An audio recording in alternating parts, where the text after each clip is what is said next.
अस्सलामुअलैकुम नाज़रीन, आऊं आहियां कमांडो कंवर ऐं अवां ॾिसी रहिया आहियो पंहिंजो पसंदीदा न्यूज़ चैनल सचाई न्यूज़। नाज़रीन, गढ़ी यासीन मां सचाई न्यूज़ जे नुमाइंदे शमीर जमाली जी रिपोर्ट अवां सां शेयर कंदा हलूं त गढ़ी यासीन भरिसां ॻोठ शेर खान बिरोईअ ते DSP गढ़ी यासीन शाहजहान शाह जी अॻुवाणीअ में मुख़्तलिफ़ थाणनि जी पुलिस अटालनि जी चढ़ाई थी आहे। घर घर तलाशी पुलिस हिकु जवाबदार खे पिणु गिरफ़्तार करे वरितो आहे। गिरफ़्तार थियलनि में हिकु जवाबदार गौस बख्श उर्फ़ गोसू बिरोही शामिल आहे, जंहिं मथां गवर्नमेंट तरफ़ां इनाम जी सिफ़ारिश बि थियल आहे।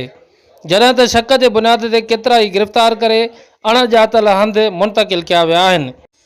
DSP शाहजहान शाह सचाई न्यूज़ पारां राब्तो करण ते ॿुधायो त गिरफ़्तारियूं थियूं आहिनि, वधीक जांच करे रहिया आहियूं।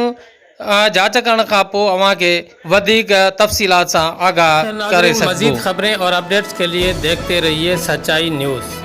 आप हमारी खबरें किसी भी वक्त YouTube, ट्विटर और फेसबुक पेज पर सच्चाई न्यूज़ स्पेल है SACHAI स्पेस NEWS लिखने के बाद सर्च करके देख सकते हैं।